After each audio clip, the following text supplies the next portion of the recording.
July 1944, northern France. The night is damp and heavy, pressing against hedgerows and stone walls that have watched armies pass for centuries. Far off, artillery flickers on the horizon, dull flashes behind low clouds, while closer sounds stay small. Boots in mud, a whispered count, the faint click of metal checked and rechecked. A pistol rests in a gloved hand, an American design meant for blunt, close work. But tonight it carries a different purpose. Not to win a firefight, to prevent one. A single sentry can stop a drop zone from breathing. A single shout can turn a village into a hostage scene before dawn. In this war, entire operations sometimes hinge on what happens within a few quiet meters, and why July 1944 becomes a season of invisible battles. Every day, we tell real stories from World War II. By subscribing to the channel and clicking the bell button, you help preserve these stories for future generations. By July 1944, the war in Western Europe has entered a dangerous in-between phase. The Allied landings in Normandy have succeeded, but victory is not yet visible. Beachheads are still fragile, supply lines are narrow. Every road, bridge, and rail junction behind German lines matters as much as the fighting at the front. For Germany, France is no longer just occupied territory. It is now a battlefield behind the battlefield. Field Marshal Gerd von Rundstedt's forces are under constant pressure, not only from Allied armour pushing inland, but from a resistance movement that has been waiting years for this moment. Sabotage increases. Telephone lines vanish overnight. Trains derail. Small garrisons are attacked and disappear into the countryside. To coordinate this chaos, the Allies rely on clandestine warfare. British SOE and the American Office of Strategic Services insert small teams deep into occupied territory. One of the most important of these efforts is Operation Jedburgh. Beginning in June and accelerating through July 1944, three-man teams, typically one American or British officer, one French officer, and one radio operator, are parachuted into France. Their task is not to fight battles. It is to organize, supply, and direct resistance units so their actions align with Allied strategy. These teams operate under extreme risk. They wear mixed uniforms or civilian clothing. They carry radios that, if detected, invite immediate German response. Under Hitler's commando order, captured agents and commandos are often executed without trial. German security units, Gestapo, Sicherheitsdienst, and Wehrmacht rear area troops conduct sweeps, reprisals, and mass arrests to crush resistance support. July becomes the most lethal month for clandestine operators. German forces are moving constantly, redeploying divisions toward Normandy. Roads are congested. Checkpoints appear overnight. Sentries are placed on bridges, forest roads, and rail lines with little warning. In this environment, noise is danger. Single rifle shots can draw patrols. A firefight can doom a village. For men operating in teams, small enough to count on one hand, survival depends on speed, discretion, and weapons suited for moments measured in seconds. And this reality forces an old battlefield tool, the service pistol, into a role it was never designed to play. The Colt M1911A1 is not a subtle weapon.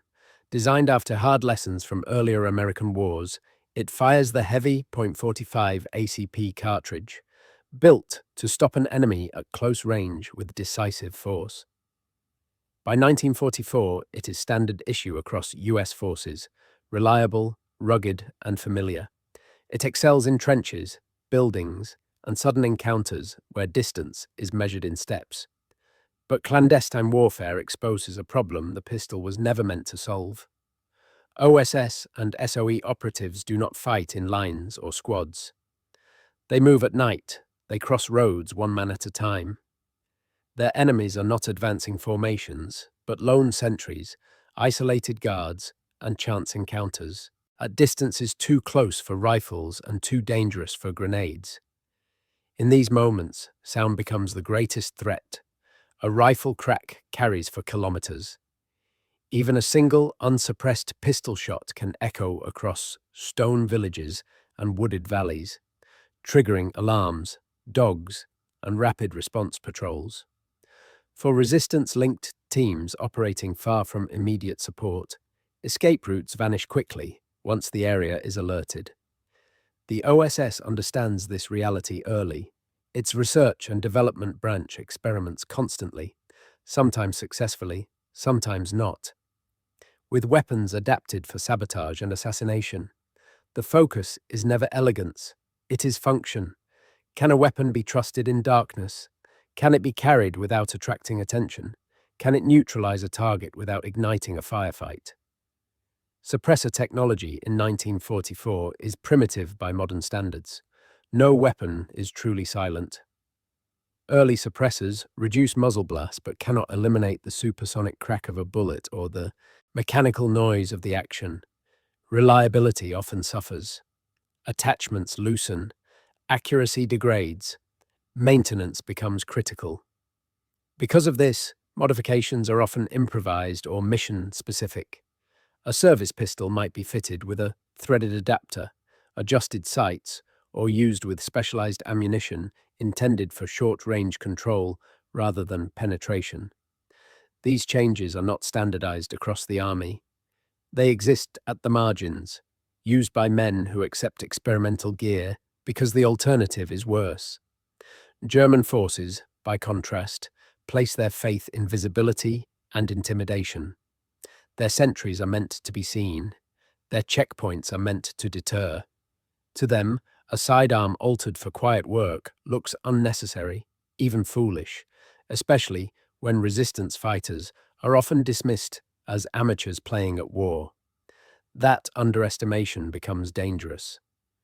Because July 1944 is not about how loudly a weapon can fight, but how quietly it can end a moment before it spreads into something uncontrollable. Human. For the men and women operating behind German lines in July 1944, war shrinks to personal scale. There are no front lines, only thresholds, a doorway, a bend in a road, a patch of trees where someone must step forward first. Resistance fighters are not anonymous figures. They are farmers, mechanics, students. They know the villages where they operate, and they know what happens when something goes wrong. A single gunshot can bring interrogations. A burst of automatic fire can mean houses burned by morning. The weight of that knowledge settles heavily on anyone who carries a weapon in occupied territory. OSS-linked teams live with constant exposure. They move with forged papers. They sleep in barns and cellars. Every interaction with civilians carries risk, not just to themselves, but to the families offering shelter. When force is used, it must be final and contained. There is no room for warning shots or hesitation. Tactically, July 1944 favors the defender on paper. German units control roads and rail lines. They establish checkpoints with overlapping patrol routes. Sentries are placed where terrain funnels movement. Bridges, forest tracks, junctions between hedgerows. But these positions are thin. Guards are often isolated, tired, and under orders to hold ground rather than maneuver. For small Allied-supported teams, this creates narrow windows of opportunity. A sentry removed silently can open a corridor for sabotage. A single checkpoint bypassed can allow explosives to reach a rail line before dawn. The goal is never to engage German units directly. It is to dissolve before a response can form. In this context, a modified pistol becomes a tactical tool rather than a sidearm of last resort. Its purpose is not to fight, but to prevent fighting, to end a confrontation so quickly and quietly that the night does not change around it. German doctrine, focused on deterrence and reprisal, assumes noise. It assumes fear, travels outward from the point of contact. In July 1944, that assumption begins to fail, one sentry at a time. In 1944, modifying a service pistol is not about innovation for its own sake. It is about adaptation under pressure. The M1911A1 is valued because it works. Mud, cold, poor maintenance. Any change risks compromising that reliability, which is why most soldiers never alter it. Clandestine operators accept that risk because their problems are different. A modification might be crude by later standards. A threaded adapter fitted by hand. A suppressor that must be checked constantly for alignment. Sights adjusted for very short distances. Ammunition choices matter. Standard ball rounds behave differently when velocity drops. Accuracy becomes secondary to control.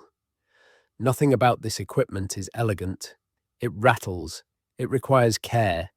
It demands discipline. But in the right hands, it allows an action to end before it announces itself. German forces, encountering captured resistance weapons or hearing reports, often dismiss such devices as unreliable curiosities. Their confidence rests on numbers, patrol schedules, and the assumption that resistance lacks the skill or nerve for close-range action. That belief becomes part of the vulnerability. Leadership, moral leadership in this shadow war is defined by consent rather than command. OSS officers and resistance leaders cannot order villagers into danger without consequences. Every operation must justify its risk, not just militarily, but morally. German leadership operates from a different premise. Security doctrine relies on punishment as deterrence. Reprisals are calculated, not accidental. The death of one soldier can trigger arrests, executions, or village-level retaliation. This creates a moral asymmetry. For clandestine teams, restraint is not weakness, it is survival. Quiet methods are chosen not out of preference, but necessity.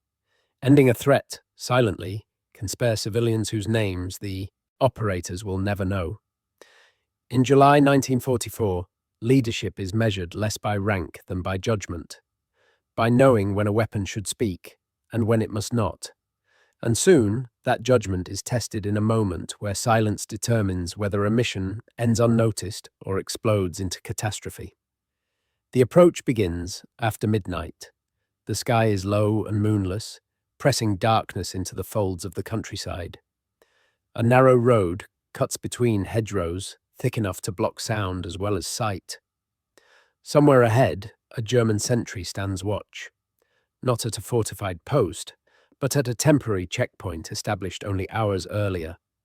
These checkpoints are improvised, a length of wire, a sign nailed to a tree. One or two soldiers rotated in from rear area units, already strained by constant movement orders. Their job is simple: stop, question, listen. The resistance guide halts first, a hand signal, no words. Radios stay cold. Every unnecessary sound carries risk. The team waits long enough to learn. The rhythm of the guard's movement. 2 steps forward, pause, a shift of weight, then back again. The distance closes to less than 10 meters. At this range, a rifle is unusable. A knife risks a struggle. A struggle risks noise. The pistol is drawn slowly, kept low, angled to avoid catching light. The sentry turns at the wrong moment. He has just enough time to register motion. Nothing more. The modified pistol fires once. The sound is not silence, but it is contained. A muted crack, swallowed by earth and foliage. No echo, no shout. The body is caught before it falls, lowered into the ditch beside the road where water and shadow hide what remains. The wire barrier is cut, the sign removed. Within minutes, the road looks unchanged. What the Germans later describe as mockery, the idea that such a weapon could matter, comes from this misunderstanding. There is no dramatic firefight to investigate, no crater, no obvious sabotage at the point of contact. But the checkpoint is gone. The team moves through the opening it has created. Explosives are carried forward. A rail line 2 kilometers away is now reachable. A radio message will soon be sent that adjusts Allied planning miles beyond this dark stretch of road. By the time the absence is noticed, the moment has passed. And when German patrols arrive later, they find nothing to explain how control slipped so completely. Only the uneasy sense that something small and underestimated has altered the night. The detonation comes just before dawn. Charges placed with care along a rail section, used to funnel reinforcements toward Normandy, tear steel apart and scatter ballast across the embankment. The explosion is loud, but it is late. The critical movement has already happened. German response follows procedure. Flares rise, patrols converge, orders are shouted into the early morning air.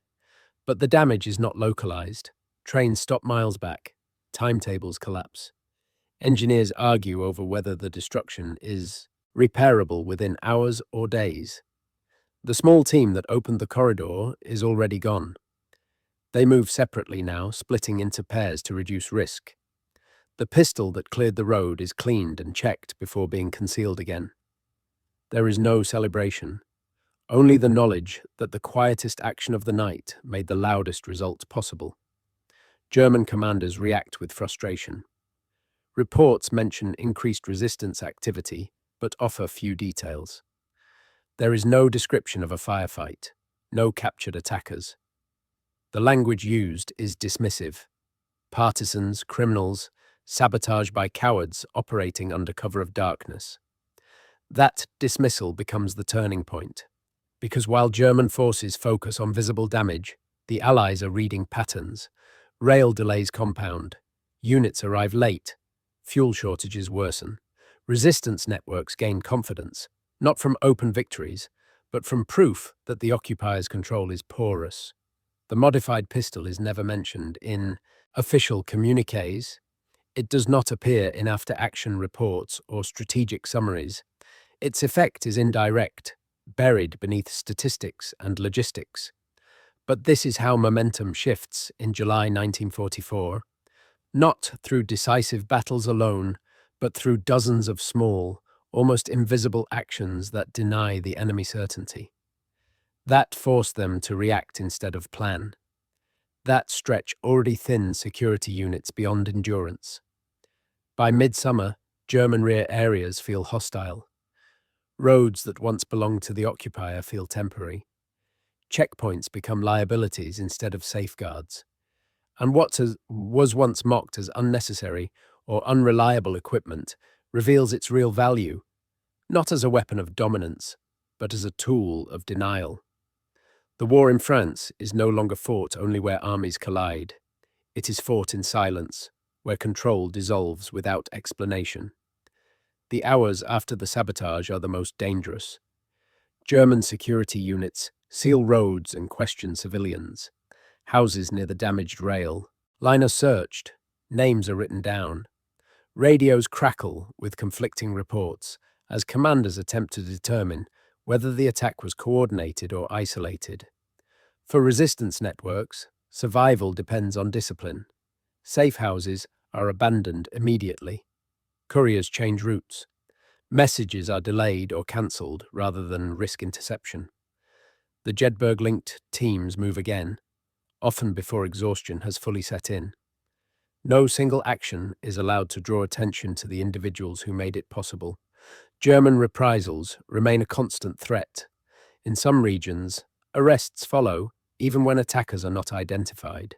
In others, commanders hesitate, unsure whether punishment will worsen resistance activity rather than suppress it. By July 1944, German authority in much of rural France is increasingly reactive.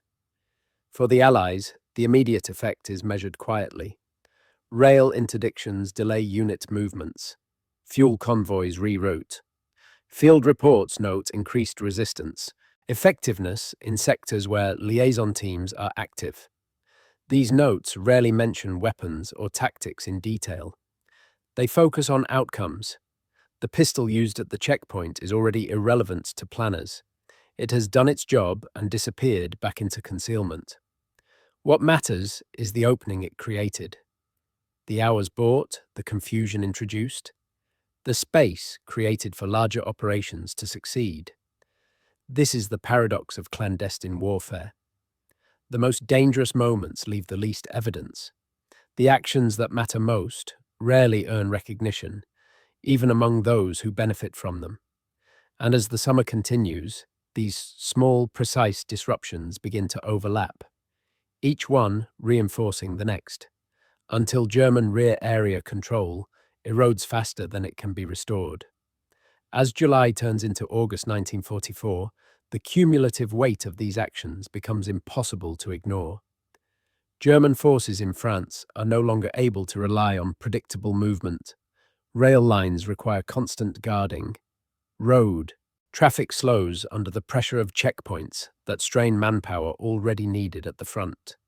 Operation Jedburgh and similar OSS-linked efforts prove their value not through dramatic engagements, but through coordination. Resistance units, once fragmented, now act in sequence, cutting communications ahead of Allied offensives, isolating garrisons before armor arrives, forcing German commanders to disperse strength across an ever-widening rear. This does not win the campaign alone, but it accelerates it. German records from the period reflect increasing frustration with what they describe as bandit warfare. The language is revealing. It acknowledges the effect without understanding the method. There is no clear enemy formation to counter, only an environment that has become hostile. For the men who carried out these operations, the war rarely offers closure. Many resistance fighters continue to operate until liberation. Some do not survive long enough to see it. OSS. Operatives rotate out or are reassigned, their work classified for decades after the war ends. The weapons they used, modified pistols, improvised tools, experimental devices, do not reshape arsenals or doctrine in obvious ways. Their influence is subtler. They demonstrate that technology, when paired with judgment, can change outcomes without spectacle. By the time Paris is liberated in late August, German control in much of the countryside has already collapsed.